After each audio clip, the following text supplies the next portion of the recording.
This is CityCast Philly. I'm Trenae Nuri, and here's what Philly's talking about.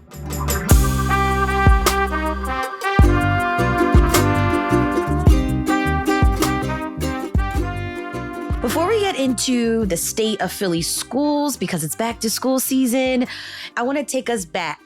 Who was your favorite Philadelphia public school teacher or educator in your life? Oh, man, you just brought back a really, really good memory. I'm going to say my favorite Philadelphia school teacher, I have two. I'll start with Miss Marcia Pincus. So Miss Pincus was an English teacher at Simon Gratz High School who went on to eventually win like Teacher of the Year. And she's a playwright and she's just done all kinds of stuff. And she's still like killing it. She thinks she moved out to like Arizona or something. But some of her students still keep in touch with her. And I don't know if you could tell by the gray hair, but that's a long time ago. Like the fact that she still has really strong relationships. So Miss Marcia Pincus. And then I would also say Mary Higgins. Miss Mary Higgins was my art teacher in high school in Simon Gratz. And she really, really kind of helped me flourish. And she was so cool because just some of the conversations we would get in, she was just like this older, white, kind of like Catholic upbringing, little old lady, almost like two steps removed from a nun at teaching at Simon Gratz. But she was just so approachable, so cool. And she taught me a lot about art. And so that's my favorite memory. That's Eric Marsh Sr, director of the Philadelphia Center for Gun Violence Reporting. I want to shout out my second grade teacher, Miss Robinson at Pollock Elementary in Northeast Philly. She had a model Star Trek ship, the USS Enterprise, hanging from the classroom ceiling. And she would greet us with her like that hand Vulcan gesture. Yes. The Vulcan handshake. And I was like, oh my gosh, because not only was that just like super cool for like a second grade student, but my dad also at home, he was like a Star Trek nerd. So I was just like, wow, someone is a nerd just like my dad. And so it was just like, wow, like you are opening my eyes and my classmates' eyes to like a whole new world. And then I thought about my 11th grade teacher who taught social studies, Mr. Tatum at Upper Darby High School. He would dress up whatever the unit was. So like, let's say it was the Vietnam War. He would be walking in the halls outside of his classroom, acting out as if he was under attack during the war in full army fatigue and like ushering us, you know, to not linger in the hallways and get into class. But you wanted to go to his class. You wanted to learn about the Vietnam War because he got so into it. And so I just want to shout out my teachers, my coaches over the years, because they really like molded me into the person I am today and also exposed me to so much of the world. But I just want to say, you know, thank you for that. Oh, that's funny. He really committed to the bit there. Well, since you mentioned a Catholic school, that's where I can speak to most of my experience because that's where all my like K through 12 schooling was. But I think giving a special shout out to Miss Rodolico, who was my high school Spanish teacher for 3 out of my 4 years in honors Spanish, which is like how to be like how to be challenged in a Spanish class when that's your heritage language. But she really, did her best to like make the class very engaging. Even like when it came to songs, like I was introduced to one of like my favorite artists, Kevin y Carla, because they did a bunch of like Spanish covers of like really popular like English pop songs, even some K-pop songs, which those who knew me in high school, I love that. Finding new ways to engage with us in the language.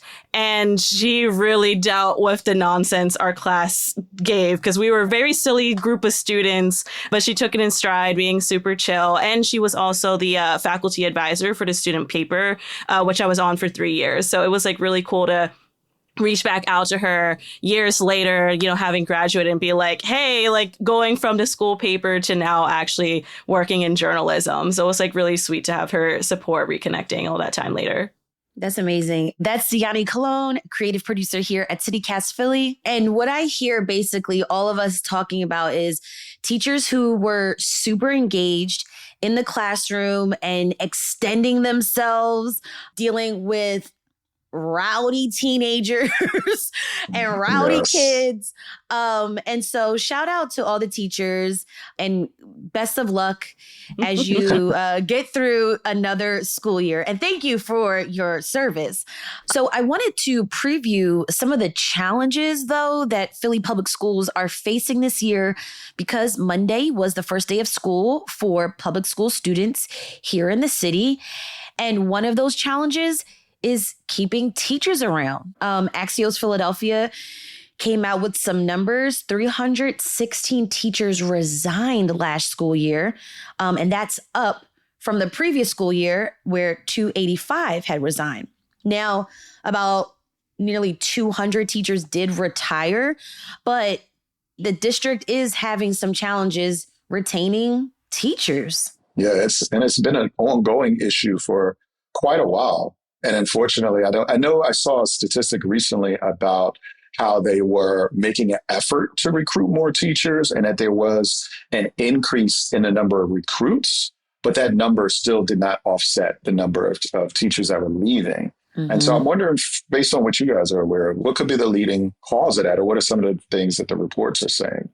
Well, they're pointing to like pay increases, which I think that is like across many different industries, right? But then also difficult working conditions as being another main reason why teachers are not staying.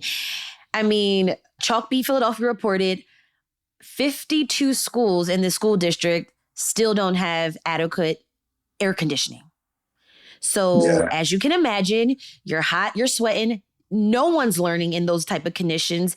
And then also asbestos. Well, when you said conditions, I thought you were talking about the kids, honestly. When you said poor working conditions, I thought it was like dealing with what we hear about in terms of behavior. But no, these are things directly related to the facilities plan, which the school district says that it's working on. There's still some schools that are talking about issues of lead and mold, which in all honesty, I mean, again, I've been out of school for a very long time. And when I was in school, Philadelphia School District was talking about those issues.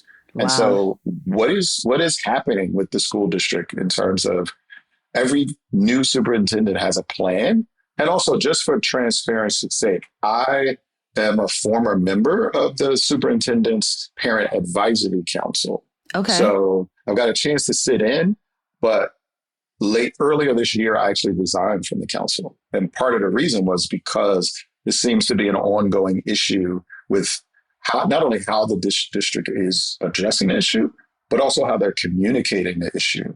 And so it felt very similar to what we've seen under previous superintendents and under the School Reform Commission. So I'm wondering what your take is on this information that's coming out now. Like, why are we still dealing with this issue of schools without air conditioning and lead and asbestos? I feel like the district is in this like really hard place because it depends so much on state funds and grants and things like that, which over the past few years, pandemic money has dried up and it's been really challenging getting through lawmakers in Harrisburg. Yeah. They can't decide on anything, let alone schools. And that court ruling about how school districts are not being funded properly. Yes, I'm glad you mentioned the lawsuit that came up, because there was a lawsuit that went against the Department of Education and said that the way that Philadelphia schools were funded were unconstitutional, right? And that goes back to what I was saying about the long history of this issue of facilities and the lack of investment, because the city depends so much on the state for funding. And it is going back for a very long period of time. And so whether or not there are other models of funding, the issue is that the school district has, for whatever reason, had to kick the can down the street from one superintendent to the other. And one of the reasons, this is one of the reasons why I went back and really started looking at the history of the school district, because the state took over control of the school board, where they got rid of the school board and actually put in the School Reform Commission because of supposedly mismanagement of funds. Yes, the SRC was established in 2001, and that state oversight lasted for about 16 years. And you would think that that would have led to more investment. But what it did, it led to like privatization, management of some schools. And that private management of schools didn't show any improvement in like test scores or results. And then under Dr. Haidt, there were a number of school buildings that were sold like below market value. So the entire thing has just been a mess for decades. And it's been really disappointing for those of us who are parents of children. I tell people all the time, my oldest son, his entire school career from K through 12 was under the School Reform Commission. And I watched him go from, mentally gifted to all of these opportunities when he was in elementary school to barely caring. Because when he got into high school, the school didn't have the programs that were advertised. It didn't have the resources to support him in the academic career that he was looking to get involved in. And so this is like a generational dropping of the ball, I would say. And it's hard. You can't just put it on the school district because, again, it's funded by the state, but there's some funding that comes through the city. And then the mayor now appoints certain folks on the school board. But some of the members on the school board used to be on the School Reform Commission. And so it's really, really muddy at this point. And so, yeah, I'm a little too close to this subject. I think I'm going to try to reserve judgment. But as you can hear, it has been a mess for quite a while. I'll be honest, when we were trying to figure out, what topics to talk about today, I also was like, dang, we always say it's always some negative stuff sometimes when it comes to the public school district. And let me ask you this, Eric, why did you decide to get more involved? Yeah, well, first of all, I understand how important education is just to be able to lift yourself and your family out of poverty, right? Knowing the difference between someone who graduates with only a high school degree and years ago, someone who would graduate with a 4-year college degree was the equivalent to $1 million in earning over the course of their working life, right? And so just knowing that alone was reason enough for me to invest in showing up at my kids' school and being present. But at the same time, I also know that when I let my kids out the front door, I don't know what other households are like, what their friends are like, and what kind of environment they're being raised in.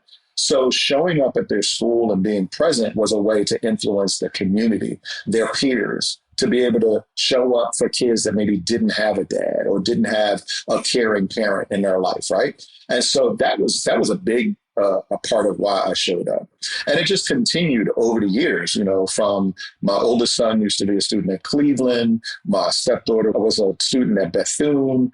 I got very involved at Steele Elementary School. I went back to Gratz, where I graduated from, just to try to be able to be present and pour in. And so when I say I'm a little too close to this issue, it is from that very real, very lived experience, that perspective of having children across decades going up through this system and watching how the system has in many ways failed it. Now, I will say, there was a time and there still is a case where reading scores have increased over the years, test scores have increased over the years. I know that there's some issue right now where this district is still waiting for the most recent batch of test scores, but there has been some progress in terms of the academic focus. But again, what is going on with the facilities? I used to have a background in construction, and so I know that lead, asbestos, and mold is not just going to disappear, right? It's going to take a lot. It takes a lot of money. investment to clean it up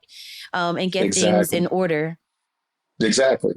And to your point about the state of the facilities and how this can has been kicked down the road for decades, Chalkbeat noted that nearly 300 buildings need to be monitored for asbestos. In this coming school year, Kensington High School is going to be completely relocated for at least several months to Mayfair because they found asbestos in a building. And Superintendent Tony Watlington said separately that this facilities master plan, in addition to the closing of 17 schools and upgrading nearly 170 others will address the issues that are needed regarding these buildings. But it also seems like this will be a challenge that will continue to happen with the facilities master plan as students get shifted from different school environments and their communities that they have built, shrink and get moved elsewhere, and what tensions will kind of come from that, where if you're not being welcomed into these school environments, despite the dire circumstances that you're in,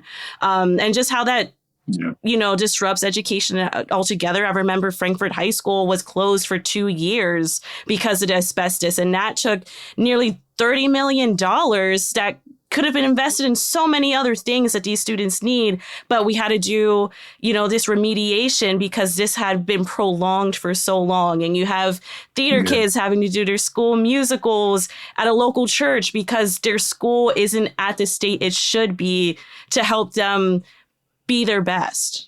Yeah. And the thing to remember is this is a communal effort, right? As much as we try to put the blame or the responsibility on the school district, which is where it should be, parents, teachers, and students also have to know that they are going to incur some sort of discomfort, right? If you don't want to stay in a building that has unhealthy conditions, what are the alternatives? You are going to have to move. But for me, my concern is, how is that information conveyed? How are you communicating that to the students, and not only of the school that needs to be relocated, but the school that's going to be impacted by those new students, right? And so you asked the question why I got involved.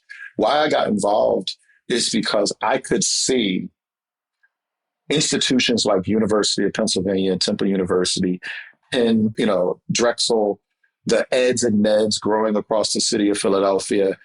And these institutions are multi-billion-dollar institutions attracting talent from outside of Philadelphia.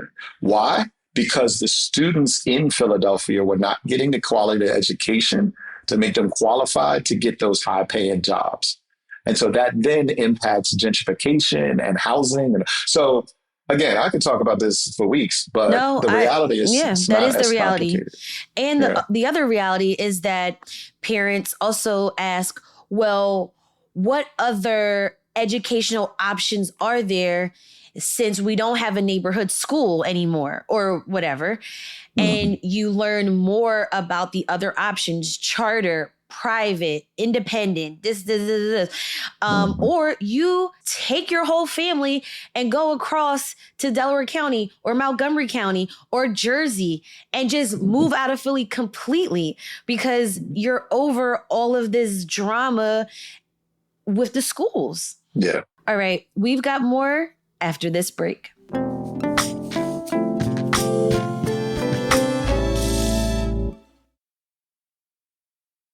Okay, so last week on the show, we played this game called Real Estate Roulette, and we described a home up for sale, and we guessed the price.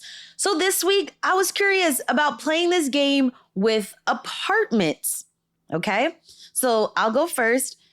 I found an apartment / house in Germantown. Now, this is what the description says. Quote, furnished rooms for medical students and medical professionals. So there is a bed and a desk in these rooms. There's a shared kitchen, living room, washer, dryer. The rooms are smoke-free rentals. And it says are 15 minutes from Center City, but I did some digging. I said, wait, hold up. Right now, look, this traffic is more like 20, 25, 30. How much do you think each of these rooms is going for? Well, as soon as you said medical, the price went up. Okay. Yeah, they're catering to students, but you also said Germantown. And so I would say, and you also didn't say the total number of bedrooms. So I would say 7. 3. I'll tell you 3 before you guess. It's 3 rooms in like the main part, but there is also a basement apartment with its own private bathroom, living room, and kitchen that goes for another price. So there's many prices up in this in this place, but yeah, give me the rent for one of the rooms. All right, I say 800. Siani, what do you say? Help me. And also, oh no, she's typing. Don't Wait, you be can't type. Googling. You can't I'm trying to. I need a calculator. I have a calculator. Do it in your head. All right, guess. Let's Just do. throw a number out there. How about 700? I'll go a little lower. Okay. Technically, you both win because 750. it depends on which of the rooms. The small room is going for 550. The medium room is going for 770. And the large room, can you guess it? 880. Wow. Yes. Is that the base? No, this is the large room. Now, the basement, which is basically sounds like I was going to say 1200 for the basement. Basement is 1045. And that's all fully furnished too. I don't know. I don't know about that part. But the rooms have a bed and a desk. So you're good in that area. Now, here's the thing. I wasn't totally surprised. I was actually I was strategically looking for like apartments if I could find that were at least one bedroom renting for like 1,000 or less. And I was trying to see if that still exists in the city of Philadelphia right now. I've seen apartments that are super renovated, nice kitchens. Also, I look at that zip code, I'm like, oh, no. Oh, don't be like that. I mean, it's the reality, Eric. It's the only way that the zip code is going to change is if you just bring in some new, I don't want to say new blood, because that means that's kind of macabre, but new life, new people. Yeah. Okay. So this house, if you're looking for it, it is on Copley Road. Okay. All right. Who's next? I'll go next. So I try to go a little bit out the way from the usual neighborhoods to look at. You know, everybody's always looking at South Philly and, you know, Center City. So I'm taking you to the Northeast. We are in Holmesburg. This is a 2-bedroom, 1-bath. There's a patio, a yard. This place also allows pets. There's a washer dryer inside, central air and heat. And is near to Pennypack Creek. So if you're looking for a little bit of nature, you're close to the Delaware if you want to go down there. But you're also close to the Holmesburg prison. So that's a variety of sites that you got going on there. That's the trade-off. It was the price in my head was going up, and then you said that and it said, damn, put a lower range.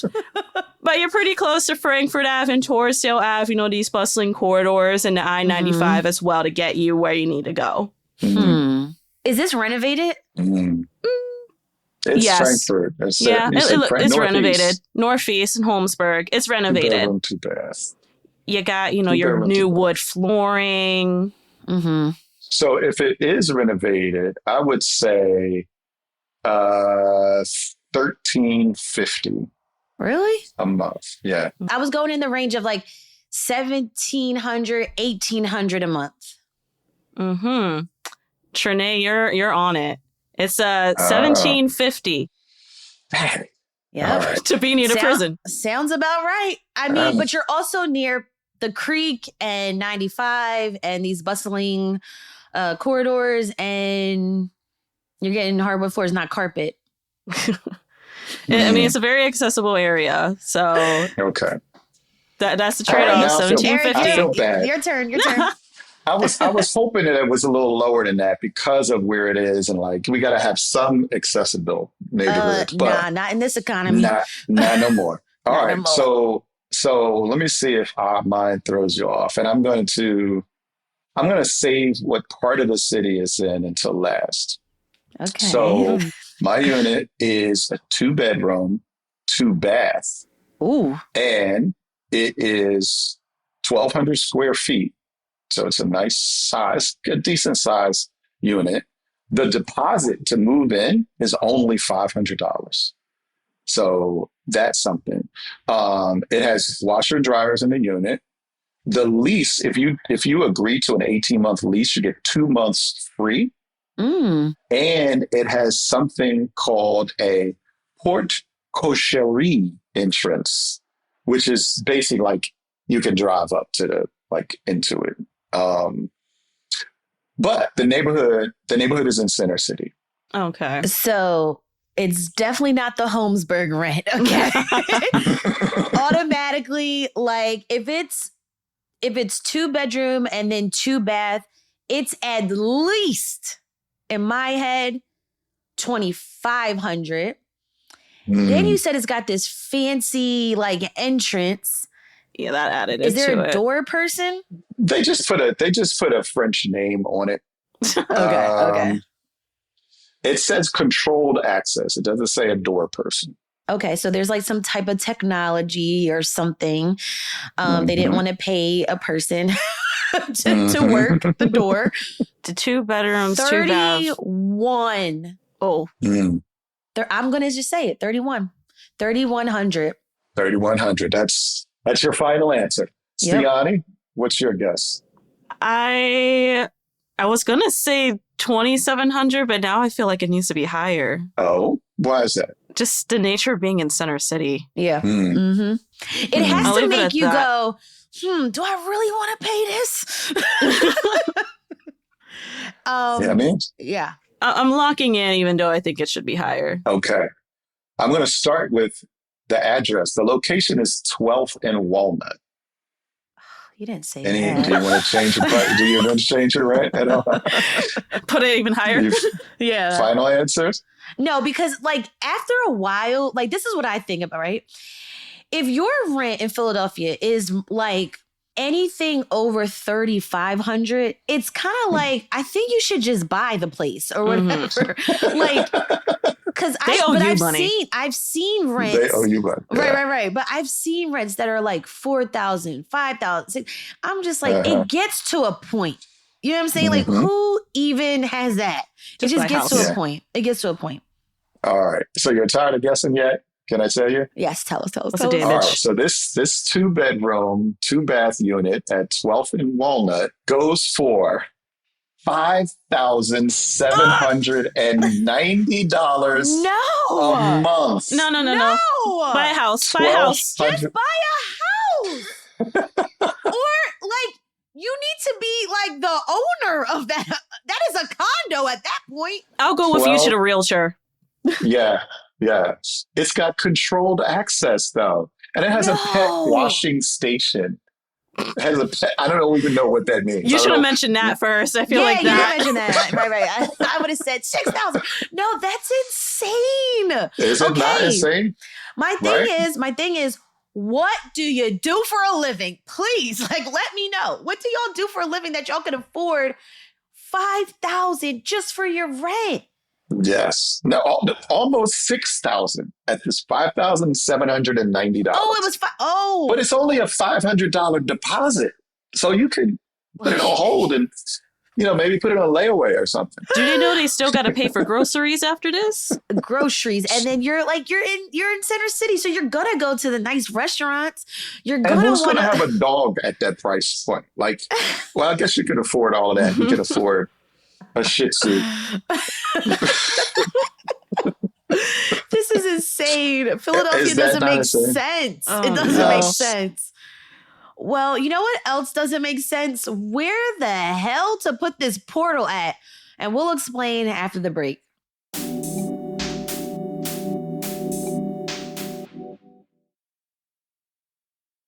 Okay, so the portal. This is this circular screen that is live streaming. It connects Philadelphia visitors to other people around the world. And it is currently in the City Hall courtyard. Now, it's been through some things, y'all. It first landed at Love Park, and then it was vandalized twice. I think they stole like the copper wiring. Of course. It's insane, right? So now, because it is in the City Hall courtyard, the city is not extending the permit because the holiday market is about to come. And so the question is, where do you put the portal? Where should the portal go? Kensington. Is that a joke? Let's put it, because you want to see all parts of the city. I feel like you want a true representation. Don't just Don't just put it in, the frou-frou areas. Come on, let's show them some real Philly grit. But who's like the foot traffic? Eric, we're talking about foot traffic. So like you need a place like Reading Terminal. And like specifically like not in the terminal because you can barely move if you want to get some chocolate and pretzels. Exactly. Take it outside on Filbert Street between 11th and 12th Streets. Well, now they want to reopen that street. And it's like, keep it closed. Let me ask you this question though. Because y'all poo-pooed my suggestion to put it in Kensington, right? What is the point of the portal? Like what does it do? Why is it even a thing other than for people to gawk at each other on other sides of the world? What is the attraction? Honestly, that's literally it. And I've been wondering if it's the novelty has kind of worn down at this point. I feel like at first, because like people would line up, because this was in New York before too, right? And they moved it because people kept flashing their chest among other nefarious things at the portal in New York, and it moved to Philly. But I guess just that connection just being like silly in real time. But after a while, I feel like we have so much access globally that maybe back in the day, this would have been a little bit more interesting. And now it's been over a year that it's been here. So it's just like, what's the point? Yeah. I say, if we want to get really silly with it, put it to the stadiums. I think the world needs to be exposed to the nature of the Eagles tailgates. Really get everyone cultured. Oh my gosh. Cooking at 4:00 in the morning in the lots. Why are you there before the sun has risen? I have seen people in Eagles themed lucha masks jumping off of cars onto a table. Like, what is it? You want the world Lithuania? to see that. Let everyone see it in its full glory. I do think there is an issue of possible dead zone when there isn't an active game because the stadiums are so isolated. Right, that's my thing. That was what I was going to say. Yeah. But so many crickets. Or we just like put it on a truck bed. It's a traveling portal. Put it in every big event, and it's just there. No, the thing is, if you put it on a truck, that truck is liable to get tickets from PPA because you cannot park anywhere. I was thinking also Rittenhouse Square. It's got action. It got foot traffic. Yeah. It's a beautiful, Rittenhouse Square is a beautiful location. And, I was partially kidding when I said Kensington, but I knew you were. Like the thing to remember is like, this is the thing. Philly doesn't get a chance to really appreciate some of the stuff we have because did you know that the portal that we have is the only one in North America? Like it's the only one. Like there's multiple ones in Europe. There's one in Brazil, but nowhere else in Canada or United States is there a portal. And so I think, first of all, we should definitely figure out a way to keep it. Sorry about the wires. We'll replace the wires. A lot of good electricians and IBEW here in Philadelphia. But like where we could put it, I think Rittenhouse Square is a great location. My kids and I, we've been down and we've played in it and talked to people and like waved at folks in other countries. I just don't want Philly to lose it. That's the thing that I'm concerned about. Do we just put it like in the Old City Independence Mall with the Independence Mall in the backdrop? Because you have all that empty grass, which frustrates me. Yeah. Because like it's just like there's no shade, so like no one wants to actually stand there. But if you're a tourist passing through, you see this iconic landmark in the background, and there's a bunch of foot traffic that way. Make use of that empty space of grass that we have over there. That would be brilliant. That would be brilliant. My only concern is that, Trump would have the park rangers come and move it and put his picture up in the background like a green screen. Totally. Yeah, totally. These are interesting ideas. Well, we will have to wait and literally see what happens to the portal. All right, Eric, Siani, thank you so much for joining me for this episode of CityCast Philly today. Thank you. This was fun, as usual. Bye, guys.